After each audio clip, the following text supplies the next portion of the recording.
आप सभी का एग्ज़ाम नगरी यूट्यूब चैनल में स्वागत है।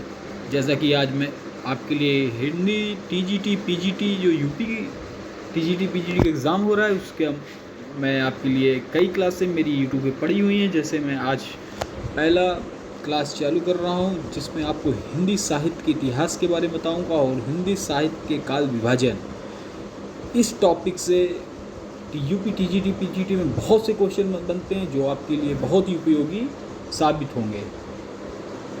तो चलिए देखते हैं पहला क्वेश्चन। क्वेश्चन क्या है, विस्तृत रूप हिंदी साहित्य के बारे में आज हम जानेंगे।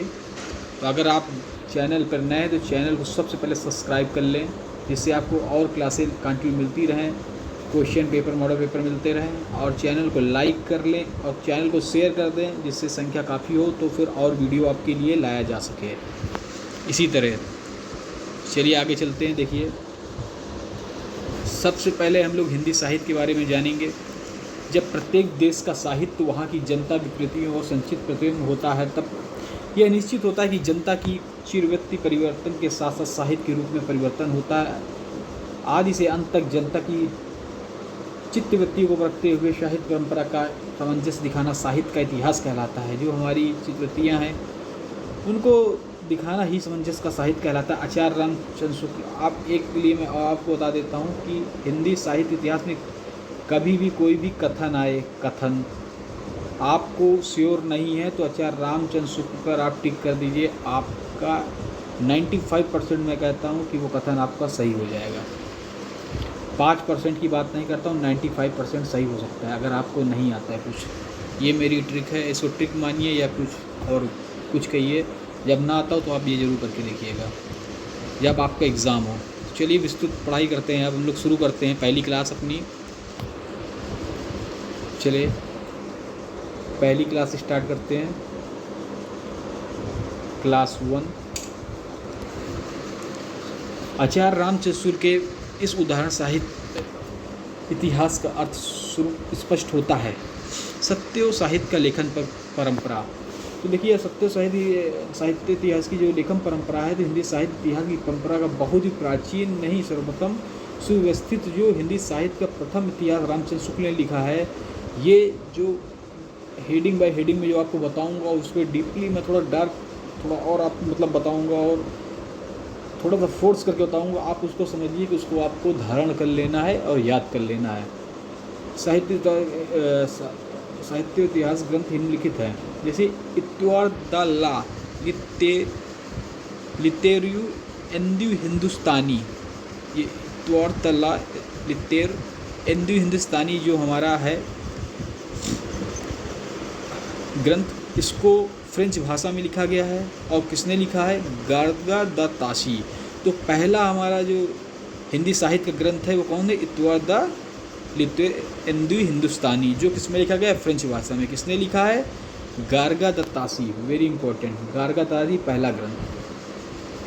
दूसरा लिखा गया है शिव सिंह सरोज। तो इसको आप पूछ सकते हैं कि शिव सिंह सरोज किसने लिखा, तो इनका नाम ही है। देखिए कितना अच्छा, शिव सिंह और इधर शिव सिंह सेंगर नाम है, तो इससे आप जान सकते हैं शिव सिंह सरोज ने ही शिव सिंह सेंगर लिखा हुआ है। The modern vernacular literature of the northern Hindustan, जो अंग्रेजी में लिखा है इसको लिखा है जॉर्ज गिर्शन ने। और मिश्र विनोद, हमारे मिश्र बंधु विनोद किसने लिखा? मिश्र बंधु ने। चलिए 4। अब आते हैं हम लोग आचार्य रामचंद्र शुक्ल के बाद के इतिहास ग्रंथ में। इस पे हमारा आचार्य रामचंद्र शुक्ल के इतिहास ग्रंथ में जो बाद में आते हैं 4th के बाद इसमें ये 4 नंबर था हिंदी भाषा साहित्य का इतिहास। हिंदी भाषा और साहित्य का इतिहास ये किसके द्वारा है? आज श्याम सुंदर दास जी के द्वारा। हिंदी साहित्य का विचेतनात्मक इतिहास ये किनके द्वारा है? सूर्यकांत शास्त्री। देखिए, हिंदी भाषा साहित्य के बारे में कई लेखकों ने अपनी राय मत दी है और ये बहुत ही इन जो साहित्य है ये बहुत ही अपने आप में एक बहुत ही मजबूत श्रृंखला है। इनको आपको एक एक साहित्य जिन्होंने जो अपने हाथों से पदार्पण किया है, लिखा है, उनके आपको नाम को बहुत ही अच्छे से याद करना पड़ेगा। तो हिंदी भाषा और साहित्य किसका है? श्याम सुंदर राय। हिंदी भाषा साहित्य के साथ विवेचनात्मक इतिहास लग गया है ये, जहाँ विवेचनात्मक इतिहास लग जाए वो सूर्यकांत शास्त्री का है। हिंदी भाषा और उसके साहित्य का इतिहास ये है अयोध्या सिंह उपाध्याय हरिऔध जी का। हिंदी साहित्य का इतिहास ये हमारे रमाशंकर शुक्ल रसाल।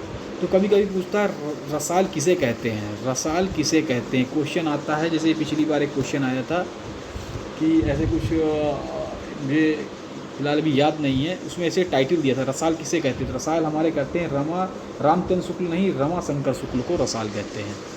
ठीक है। हिंदी साहित्य का आलोचनात्मक, तो इससे ये राम कुमार वर्मा जी हैं जो हिंदी साहित्य का आलोचनात्मक, जो हाँ हिंदी साहित्य के कुछ जो ग्रंथों को आलोचनात्मक की गई है, तो उसमें हमारे कौन है? राम कुमार वर्मा जी हैं। इन्होंने आलोचनात्मक इतिहास लिखा है। हिंदी साहित्य हमारा ओनली हिंदी साहित्य हमारा हजारी प्रसाद द्विवेदी जी का है।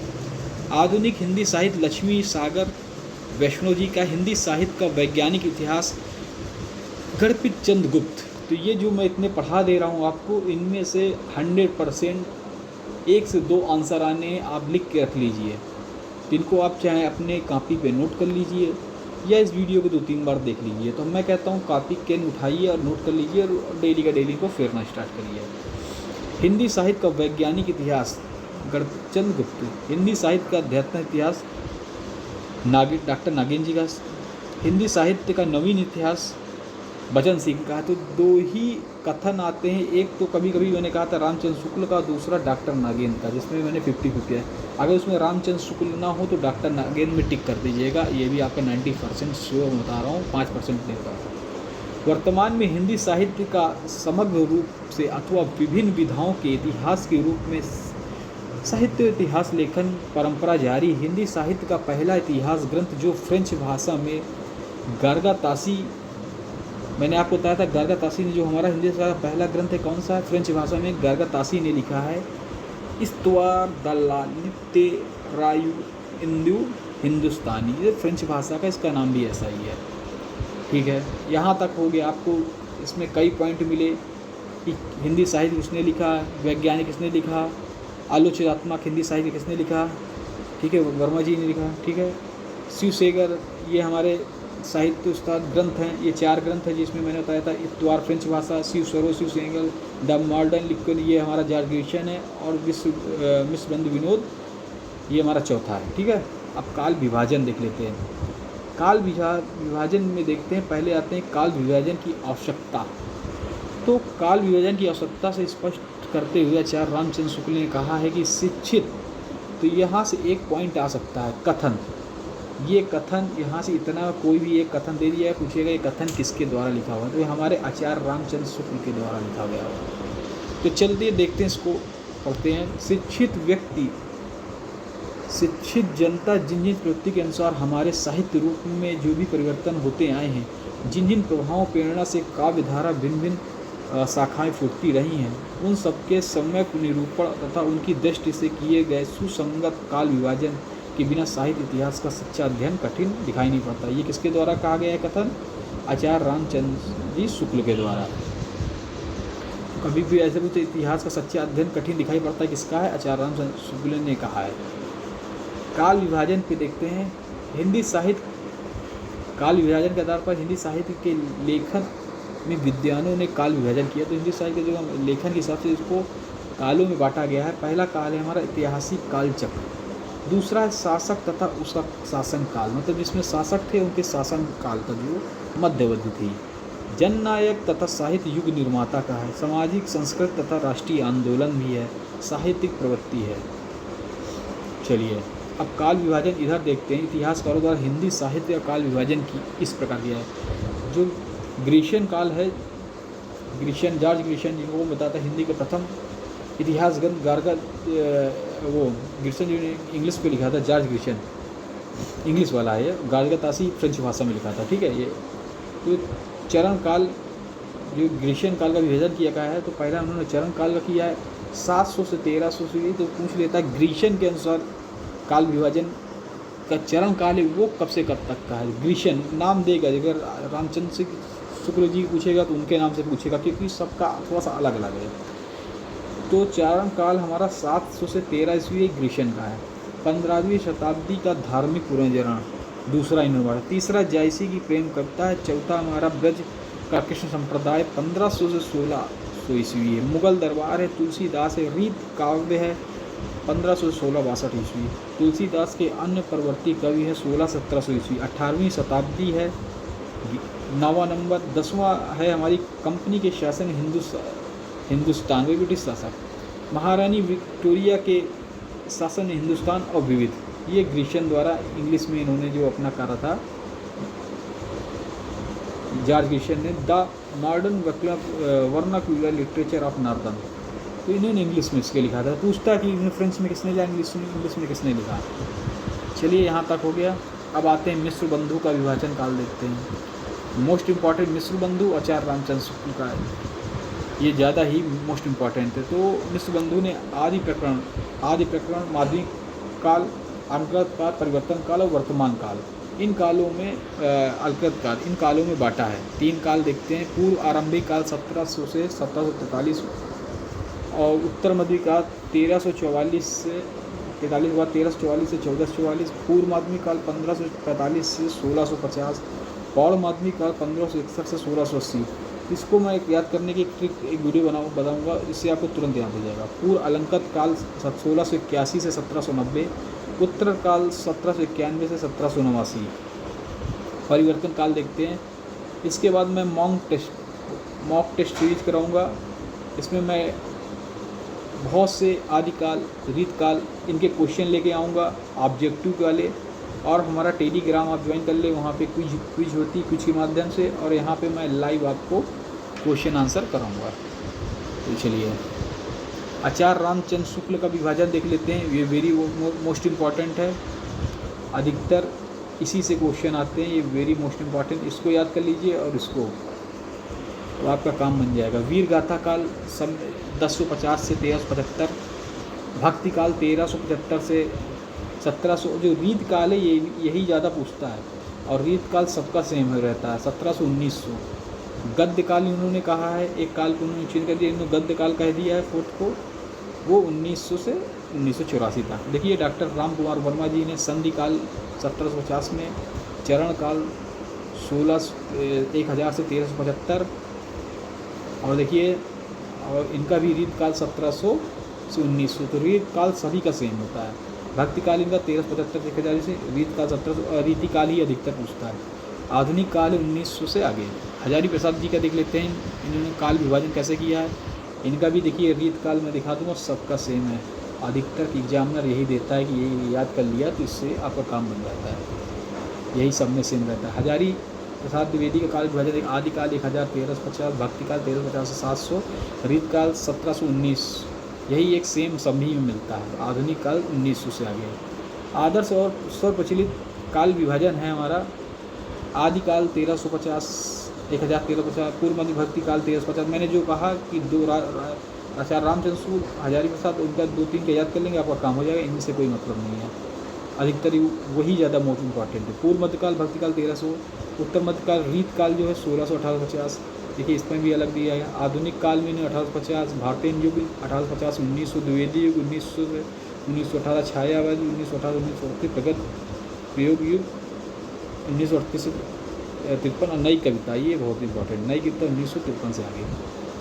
चलिए आदिकाल देखते हैं। आदिकाल हमारा कहाँ से था, 1000 से 1350 ईसा पूर्व। 1000 से आप यहाँ से आदिकाल का एक पूछ ले कब से, तो 1000 से 1350 ईसा पूर्व। तो आदिकाल हमारा कब से, 1000 से 1350 ईसा पूर्व। समय संवत 1050 से 1375 ईस्वी तक, ये संवत, ये भी कभी कभी पूछ लेता है, ये मोस्ट इम्पॉर्टेंट है। 1000 से स्टार्ट होता है आदिकाल, ये आप करिए 1000 से 1350, 350 साल तक चलता है 1350। देखिए समय इतना हो गया। प्रवित जो प्रमुख साहित्य हैं इसमें रासो काव्य हैं, जैसे परमाल रासो, अभी पृथ्वीराज रासो, ठीक है, रासो काव्य। सिद्ध साहित्य है, जैन साहित्य है। सिद्ध साहित्य, जैन साहित्य और नाथ साहित्य। आदिकाल में हमारे यही एक साहित्य हैं जो बहुत ही फेमस हुए हैं। इनके बारे में अभी डिटेल से मैं आपको बताऊंगा। प्रमुख काव्य और काव्य रचनाएं, तो देखिए रासो देख लेते हैं। आपको पता होगा कि पृथ्वीराज रासो चंद्रबरदाई ने लिखा 1343 ईस्वी में। नरपति नल्लाह बीशल देव रासो 1212 ईस्वी में। ये मोस्ट इम्पॉर्टेंट है, इनसे एक तो आता ही आता है। दलपत विजय कुमार रासो 1729 ईस्वी। जगनीक परमाल रासो। सिद्ध साहित्य में हमारे आते हैं जैसे सरपा, सबरपा, डुम्बिम्पा।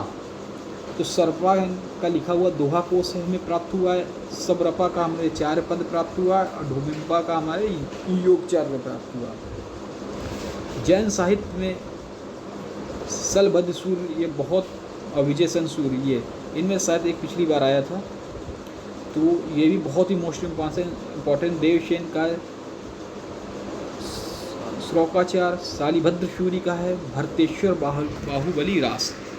ये सब हमारे जैन कवि हैं, जैन साहित्य के अंदर आते हैं। अशुक कवि हैं हमारे चंदबाला रास। जीनधर्म सूरी है स्थूलभद्र सूरी। विजय सेन सूरी है रेवती रास सूरी। और सुमदगढ़ी है नेमीनाथ रास। चलिए और देखते हैं। नाथ साहित्य में हमारे आते हैं गोरखानाथ। इनकी है प्राण संकली, आत्मबोध, महेंद्र गोरखाबोध। तो ये जो मैंने आपको बताया है, इनको आप एक कॉपी में नोट करिए, वेरी मोस्ट इम्पॉर्टेंट है। ये सब आए हुए क्वेश्चन है, वही मैं आपके सामने लेकर आया हूँ। अपभ्रंश के कवि हैं केदार भट्ट, जय चंद्र प्रकाश। मधुकर कवि हैं जय मयंक जस चंद्रिका। स्वयंभू का है पौमचर्य, वेरी मोस्ट इम्पॉर्टेंट, स्वयंभू पौमचर्य। पुष्पदंत का है महापुराण। धनपाल का है भविष्य कहा। अब्दुल रहमान का संदेश रासक, बहुत इंपॉर्टेंट है। अब्दुल रहमान का क्या है, संदेश रासक। हेमचंद का है शब्दानुशासन। ये सब हमारे आदिकाल के अंतर्गत आते हैं। इनका पूछ ले आदिकाल कौन, कभी नहीं है, आदिकाल कौन है, शब्दानुशासन। राम सिंह का है पाहुड़ दोहा। दामोदर शर्मा का है उक्त प्रकरण। अमीर खुसरो, खुसरो पहलियाँ। रोडा का है राउलवेल, रोडा का है राउलवेल रोडा। और ज्योतिश्वर ठाकुर का है वर्णारत्नकार। व्यास कवि का है नल दमयंती कथा, नल और दमयंती कथा। ढोला मारू रैया, वेरी इंपॉर्टेंट मोस्ट, कुशल लाभ। और देख लेते हैं अन्य कवि और उनकी रचनाएं जो इनसे अलग हैं। तो देखिए मुकरियाँ पहलियाँ दो शौखने, ये हमारी अमीर खुसरो की जी हैं। क्या है, मुकरियाँ पहलियाँ दो शौखने। अमीर खुसरो की विद्यापति पदवावली विद्यापति की है। देखिए विद्यापति पदवाली लिखा हुआ है तो विद्यापति से थोड़ा सा आप लॉजिक भी लगा लीजिए। विद्यापति लगा हुआ है तो विद्यापति की होगी, ठीक है, थोड़ा सा लॉजिक लगाए। कीर्तिगता विद्यापति की है, कीर्ति पताका भी विद्यापति की है। चलिए आदिकाल की प्रवृत्तियाँ देख लेते हैं। प्रवृत्तियाँ पे आएंगे तो जो हमारे रासों हैं, चरित काव्य तथा कथा काव्य, ये काव्य की परंपरा है। दूसरा इसमें सिद्ध जैन प्रवृत्ति, सिद्ध जैन नाथ संप्रदाय धार्मिक। तो आदिकाल में पूछ लेता है क्या क्या सिद्ध जैन नाथ संप्रदाय का धार्मिक काव्य रचना भी है। वीर तथा श्रृंगार रस की प्रधानता भी है। और कभी कभी दे देता है रीत काल का दे देता है, और आदिकाल में पूछ लेता है कौन सा नहीं, तो रीत काल वाला नहीं होगा। तो आप इनको जरूर याद करिए। ये मैच द फॉलोइंग में आते हैं मिलान करने में, कौन किस काल का है। पिछली बार एक क्वेश्चन आया था। कल्पना का प्राचुर्य, राष्ट्रीय भावना का अभाव है, रचनाओं की संदिग्धता है। सातवां अपभ्रंश प्रभावित हिंदी भाषा है। डिंगल पिंगल काव्य शैली का पूछता है, डिंगल और पिंगल काव्य शैली का प्रयोग किस में हुआ है, तो ये हमारे आदिकाल पे हुआ है। और प्रबंध काव्य, मुक्तव काव्य की रचना, जो मुक्तव काव्य की रचना कब हुई, आदिकाल में हुई। लोक साहित्य की रचना भी आदिकाल में। तो थोड़ा सा आदिकाल के हम लोग थोड़ा सा देख लेते हैं। आदिकाल के महत्वपूर्ण तत्व। आदिकाल की समय सीमा। आचार्य राम शुक्ल ने आदिकाल संवत को 1050 से 1375 ईस्वी तक के कालखंड, तो सभी 1350 1380 ऐसे कुछ मिलेंगे, लेकिन 1300 के मध्य ही रहेंगे। तो आदिकाल से आप लगा सकते हैं। तो आचार्य राम शुक्ल का वेरी फेमस है, 1050 से 1375 ईस्वी कालखंड वीर गाथा का नाम दिया है। तो आचार्य राम शुक्ल ने वेरी इंपॉर्टेंट क्वेश्चन, आचार्य राम शुक्ल आदिकाल को क्या नाम दिया है, आदिकाल को आचार्य रामचंद्र तक के खंड कालखंड को वीर गाथा काल का नाम दिया, वीर गाथा काल का, जिसे हजारी प्रसाद द्विवेदी ने आदिकाल कहा है। इन्होंने वीर गाथा काल कहा को, आदिकाल को वीर गाथा काल किसने कहा है? आचार्य रामचंद्र शुक्ल ने, और हजारी प्रसाद द्विवेदी ने इसको आदिकाल कहा है। आदिकाल के अन्य नाम देख लीजिए। आदिकाल के अंत नाम, आदिकाल को हजारी प्रसाद द्विवेदी ने आदिकाल कहा है, वीर गाथा काल आदिकाल को रामचंद्र शुक्ल ने कहा है, और आरंभिक काल में सुबंधी ने किसको कहा है? आदिकाल को। प्रारंभिक काल भी आदिकाल का नाम है, लेकिन गणपति चंद्र गुप्त ने कहा है, और इनकी एक रचना है हिंदी साहित्य के वैज्ञानिक ना, ऐसे बीजो पावन काल आदिकाल का है, महावीर प्रसाद द्विवेदी ने कहा है। और आदिकाल का एक अन्य नाम और है चरण काल, जो डॉक्टर राजकुमार वर्मा ने कहा है। अब इधर आ जाते हैं थोड़ा सा। सिद्ध सामंत काल राहुल संस्कृत्यापन ने कहा है, और अभ्रंश काल डॉक्टर धीरेन्द्र वर्मा ने कहा है। ठीक है,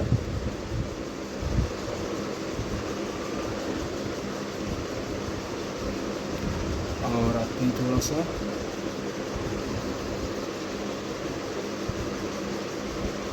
विभाजन, हम लोगों ने पूरा देख लिया है। ओके, रचनाएं हम लोग ने पूरी देख ली हैं।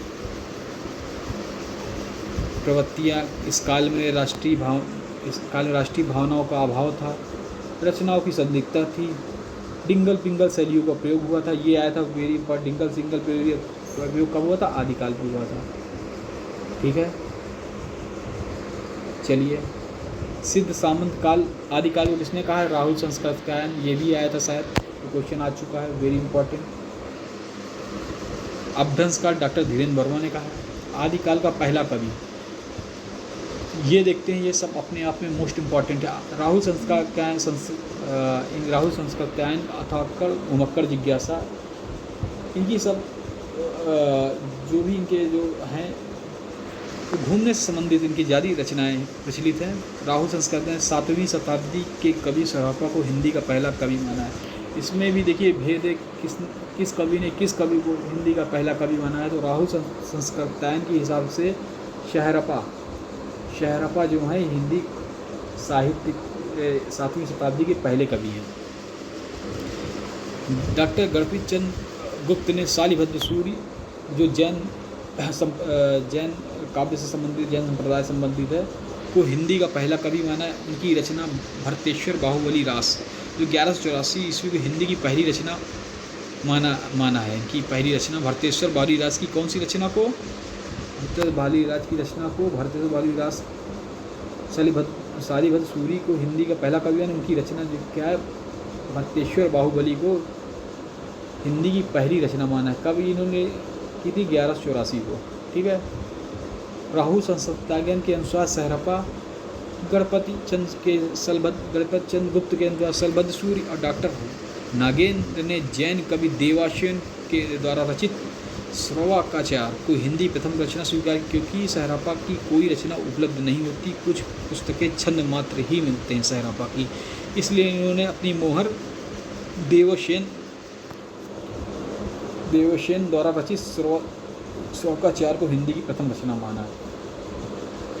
तो देखिए फिर से रिपीट करते हैं। संस्कृत्यायन ने किसको माना है? संस्कृत्यायन ने शहरपा को, गणपति चंद्र गुप्ता ने शैलभद्र सूरी की रचना भरतेश्वर को, और डॉक्टर नवेन ने कवि देवसेन की रचित श्रवाकाचार को, और शहरपा की उन्होंने अपना मत दिया। देखिए कुछ कथन भी आ सकते हैं कि किस कवि ने मत दिया कि शहरपा की कोई रचना उपलब्ध नहीं होती, पुस्तकें छंदमात मिलते हैं, तो डॉक्टर नागेंद्र। अधिकांश रासो काव्य को अप्रामाणिक है, उनमें ऐतिहासिकों का अभाव है, अकल्पना की प्रचुरता और वीर रस श्रृंगार रस की प्रधानता है। ये 4th नंबर कहाँ से आएगा? एक मिनट।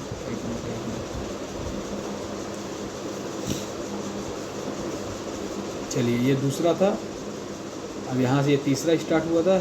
ठीक है, यहाँ दूसरा से तीसरा, अब यहाँ पे चौथा। तो ऐतिहासिक अभाव और प्रचुरता के कारण वीर रस एवं श्रृंगार रस की प्रधानता है। अमीर खुसरो की खड़ी बोली हिंदी के पहले कवि हैं। अमीर खुसरो जो खड़ी बोली की हिंदी के पहले कवि हैं। पृथ्वी रासो चंद्र बरदाई कृत हिंदी का थोड़ा सा मैटर, थोड़ा सा मेरे ख्याल से नहीं आ पाया इसमें, उसको फिर देख लेंगे। पृथ्वीराज रासो द्वारा चंद्रबरदाई का हिंदी का पहला महाकाव्य माना गया है। किसको हिंदी का पहला महाकाव्य माना गया है? तो चंद्रबरदाई द्वारा कृत पृथ्वीराज रासो को पहला महाकाव्य है। रासो काव्य में डिंगल पिंगल भाषाओं का प्रयोग हुआ है। जो रासो तो आदिकाल में, इसीलिए आदिकाल में कौन सी भाषा का प्रयोग हुआ है? डिंगल पिंगल, क्योंकि रासो काव्य में डिंगल पिंगल भाषाओं का प्रयोग हुआ है। देखिए डिंगल में कौन कौन सी भाषा थी? पिंगल में तो डिंगल में अपभ्रंश तो हिंदी की जननी है, हिंदी की जननी को संस्कृत है। अपभ्रंश हिंदी से स्वरूप है, ठीक है। अपभ्रंश और राजधानी भाषा मिलकर डिंगल बनती है। पिंगल में अपभ्रंश और ब्रज भाषा मिलकर पिंगल बनती है। तो ये भी क्वेश्चन मोस्ट इंपॉर्टेंट है, ये भी आ चुका है। डिंगल में क्या है? अपभ्रंश प्लस राजस्थानी। पिंगल में अपभ्रंश प्लस ब्रज भाषा। बीशल देव रासो श्रृंगार रस का प्रधान, वेरी इंपॉर्टेंट क्वेश्चन बनता है, श्रृंगार रस का प्रधान रस काव्य कौन सा है? तो बीशल देव रासो श्रृंगार रस का प्रधान काव्य ग्रंथ है। वीर रस का प्रधान नहीं इस पे। ये देखिए क्वेश्चन पूरा का पूरा क्वेश्चन, ये पूरा का पूरा क्वेश्चन, ये टीजीटी पीजीटी, ये टीजीटी जो 2021 में एग्ज़ाम हुआ था, ये आया था। सिद्धों की संख्या 84 तथा नाथों की संख्या 1। तो सिद्धों की संख्या पूछा गया था, सिद्धों की संख्या 84 और नाथों की कितनी मानी गई है? 9 मानी गई है। देखिए हिंदी साहित्य का सर्वप्रथम इतिहास किसने लिखा था? तो हमारे जो गार्गा त्रासी हैं, इन्होंने फ्रेंच भाषा में लिखा था। किसमें? फ्रेंच भाषा में। चलिए, निम्नलिखित में कौन सी रचना हिंदी साहित्य के इतिहास से संबद्ध है? तो देखिए मैंने 4 आपको पढ़ाई जिसमें 3 ही है। शिव सिंह सरोज किसकी है? शिव सिंह की है। मिश्र बंधु, ये मिश्र बंधु की है। हिंदी साहित्य का आदिकाल, ठीक है। ये सभी उपयोग सभी हमारी किसमें है? हिंदी साहित्य के इतिहास से संबंध है। हिंदी साहित्य को सर्वप्रथम कालक्रम के अनुसार विभाजित करने वाले लेखक, ये भी मैंने आपको पढ़ाया है। हिंदी साहित्य को कालक्रम में सर्वप्रथम विभाजित करने वाले जो लेखक हैं, ये हमारे जॉर्ज ग्रिशन हैं। इनकी मैंने रचना बताई थी। इन्होंने अपनी रचना किस में लिखी है? अंग्रेजी भाषा में, और गार्गा त्रासी ने लिखी है फ्रेंच भाषा में। उनका हिंदुस्तानी इनका लिटरेचर करके है, ठीक है। इसमें आप ज़रा धोखा मत खाइएगा। इन्होंने जॉर्ज ग्रिशन ने सबसे पहले कालचक्र में ब्रिटिश इंडिया कंपनी, मुग़लों का और राजाओं का सब इन्होंने एक समृद्ध, जो मैंने इससे ऊपर आपको मैं पढ़ा चुका हूँ और दिखा सकता हूँ कहाँ पे इन्होंने किया था। 1 मिनट, सबसे पहले ही है वो ये देखिए काल विभाजन, ये देखिए जॉर्ज ग्रिशन का काल विभाजन। इन्होंने मुग़ल दरबार, तुलसीदास का 18वीं शताब्दी कंपनियाँ, इन्होंने इनकी रचना थी। इनकी रचना देखिए द